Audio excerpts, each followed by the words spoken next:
It all started in the year 1996, where the very first Mission Impossible film was born. Directed by Brian De Palma, who's known for Snake Eyes and, of course, the all-time classic that is Scarface, the first installment of this eventual franchise was a reboot of the Bruce Geller's 1966 show that lasted for a good 7 seasons, and the film adaptation was a decent, albeit well-made film that became the very movie that catapulted Tom Cruise into being an action movie legend. Its follow-up is best forgotten because that one was a travesty, and its third entry by J.J. Abrams had a bunch of ideas going for it, except not all of them were well executed because of J.J. Abrams' obsession with mystery boxes. In short, it's average on its best possible day. However, the series really got the ball rolling with Mission Impossible Ghost Protocol and Rogue Nation. And while those films aren't perfect and have some flaws of their own, they still provided a blueprint for the franchise moving forward,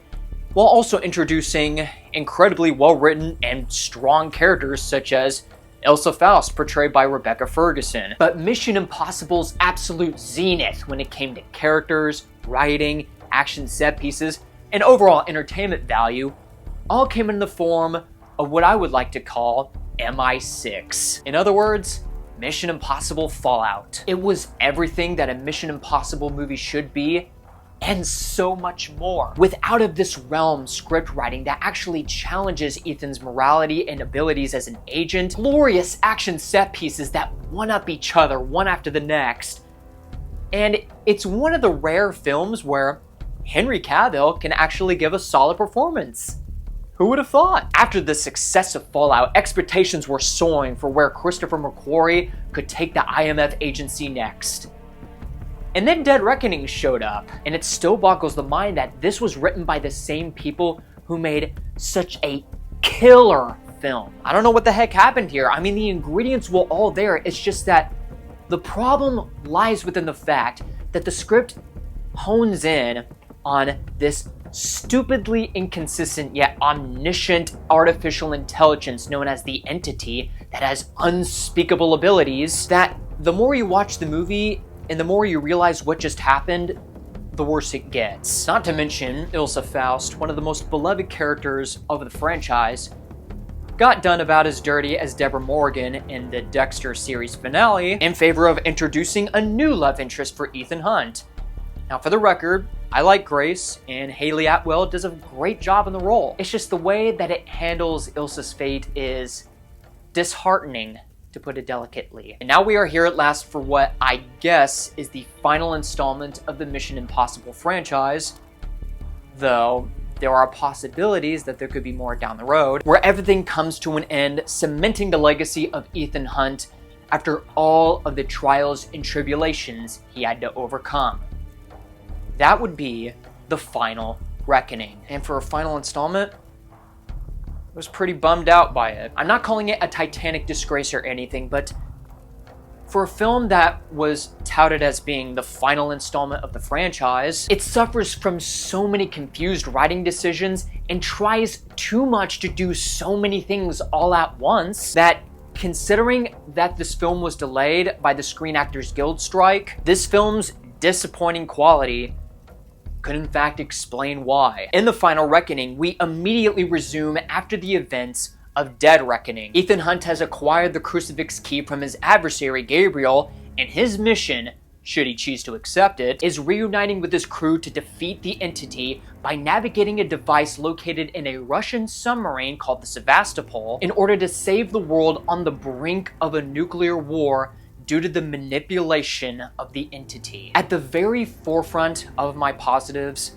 the action scenes are, in fact, mesmerizing. Sure, the choreography and the action scenes serve as a nice appetizer, but the entree that everyone has been waiting for is what kind of stunt that Tom Cruise and his balls of iron would do next to entertain the audience. The stunt is not as terrifying as, say, the Halo jump and the helicopter chase in Mission Impossible Fallout, or him climbing the Burj Khalifa in Ghost Protocol. But it's still a thrilling stunt nonetheless, to where at one point of the film, Ethan is climbing around and holding on for dear life on not one, but two vintage planes way up in the sky in an attempt to defeat Gabriel before chaos ensues. Though the scene does end pretty anticlimactically, and the lead up to it is really contrived, the sequence itself not only delivers on spectacle, but it delivers with the coordination and the stunt work that Tom Cruise has put his life on the line for. This next moment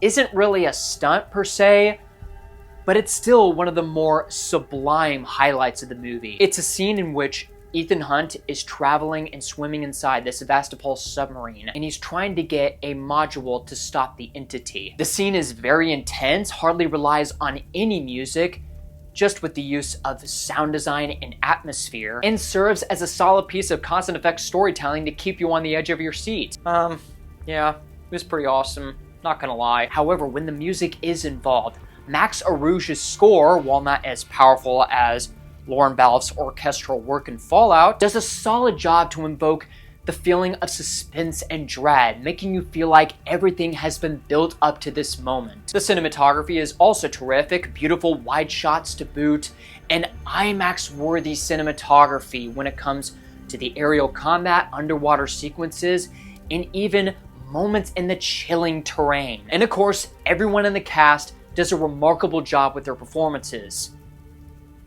Okay, almost everyone. There isn't much to be said about Tom Cruise, who is carrying the film on his shoulders with his stunt work and particularly his acting ability, as he delivers the right amount of gravitas and emotion to portray an Ethan Hunt being pushed to his absolute limit. Simon Pegg is still terrific as Benji, and is given also solid character work in this film, where he's being tested to be a second in command to Ethan once he's separate from the group. Hayley Atwell is also solid, though she is given less characterization than she did back in Dead Reckoning. And with what I said about Hayley Atwell, applies very much as well to actors like Greg Tarzan Davis and Pom Klementieff, who are given significantly less character work. Though, if we were to really begin with the negatives, the outlier of the characters is inarguably Gabriel. Movie, on a direction and script writing standpoint, what are you trying to do with this man? From the outset of Dead Reckoning, the film tries to portray Gabriel as someone who is very pompous, yet almost methodical about his motivations. However, once we get to the final reckoning, the script makes Gabriel and Asai Morales' performance act such like a Saturday morning cartoon villain that he would give Ludendorff and Dr. Poison from Wonder Woman a run for their money. I swear to you, there is literally a part in this movie where Gabriel gets in a getaway car and he's driving away from the scene and he literally goes, "Catch me if you can, Ethan!"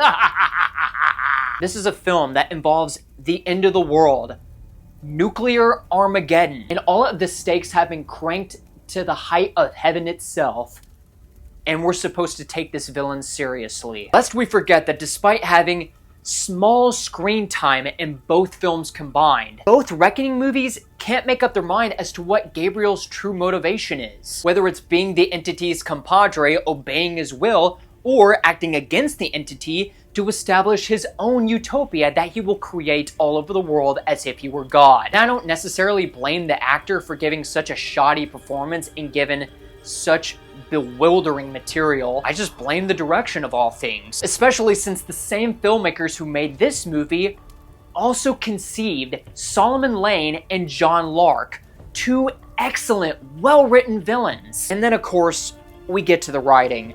A problem exactly in common with Dead Reckoning is that the film writes itself into a corner as to how they need to accomplish something in order to defeat the entity or to grab a certain MacGuffin, that it has to rely on the most insane ounces of luck or just dumbfounded success that makes you ask, how did you do that? There are several implausible moments in this movie that made me have a brain fart while my mind was playing that AOL sound effect. But here is a bite-sized example. You know the super powerful artificial intelligence, the entity? Yeah? Known to make people disappear off the grid, distort reality online, control cyberware and technology, predict the unpredictable, create safeguards, and AI stronger than itself, is self-aware and has a mind of its own, basically portraying itself as one giant singularity. It can literally do anything to prevent our heroes from overcoming the entity, that the odds of defeating it are way below zero. Apparently,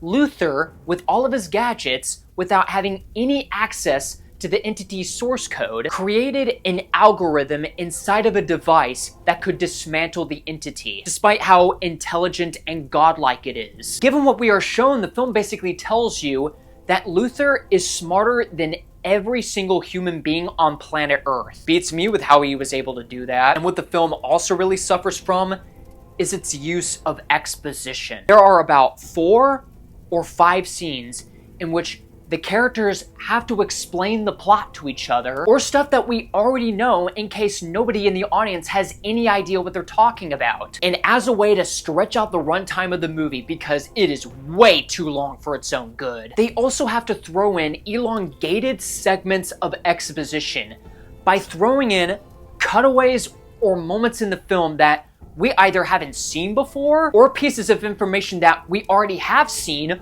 or moments from the past film. Maybe because the film just has a lack in trusting its audience. It got to the point where it became so excessive and so redundant that there was a point where I just completely lost the plot and I had no idea what they're talking about. But perhaps my biggest problem of this movie is that the film also tries to bridge the gap of all of the Mission Impossible movies in an attempt to world build and act like everything that Ethan Hunt has done in his entire life was all leading up to this film, when in reality, it's just writing twists for the sake of writing twists. One of the particular examples is that the film tries to link itself all the way to MI3, and I'm not even particularly sure if the writers or filmmakers even know what they were doing, or if they've even seen the movie. Do you remember the rabbit's foot from Mission Impossible 3? The one object that was never explained, never figured out what it was or what it did,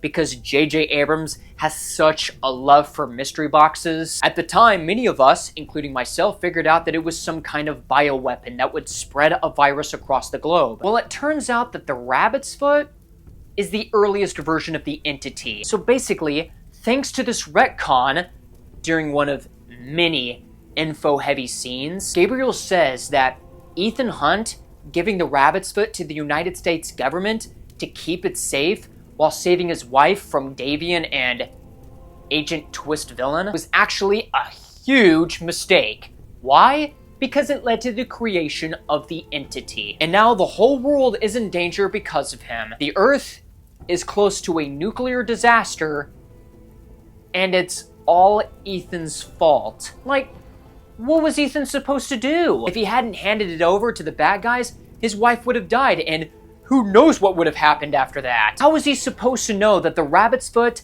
is the first form of a powerful AI? This was about as strange as that twist in Spectre, in which James Bond figured out that Ernst Stavro Blofeld was his brother the whole time, and became a supervillain because of daddy issues. Like, seriously, think about this. When J.J. Abrams was really writing the script back in the early 2000s, did he really think to himself, man, in future events down the road, the rabbit's foot is actually going to be this earliest form of a super powerful AI? Doubtful. Highly doubtful. And speaking of character reveals, there are 2 in this film, one of which is an agent that appeared in the first Mission Impossible movie that is best served as a plot device rather than a fleshed out character, and another guy who turns out to be the son of a villain who framed Ethan way back. And the film never explains as to why the son changed his name to become a different alias, or what this reveal has anything to do with anything in the overall plot. You could have dropped this reveal out of the story and absolutely nothing would change. In the case of The Final Reckoning, the film feels like it has been rewritten so many times in order to connect the dots, all the while trying to stuff way too many things all at once within the course of 3 hours. Doing so much while accomplishing so little, attempting to world build without providing any kind of substance. This was a real letdown, and I hate that that's the case. But hey, on the bright side, we still have some films that can turn this summer movie season around. See you guys on my next movie reviewing mission. My name is Luke Nukem, and you, my friends, have been blown away.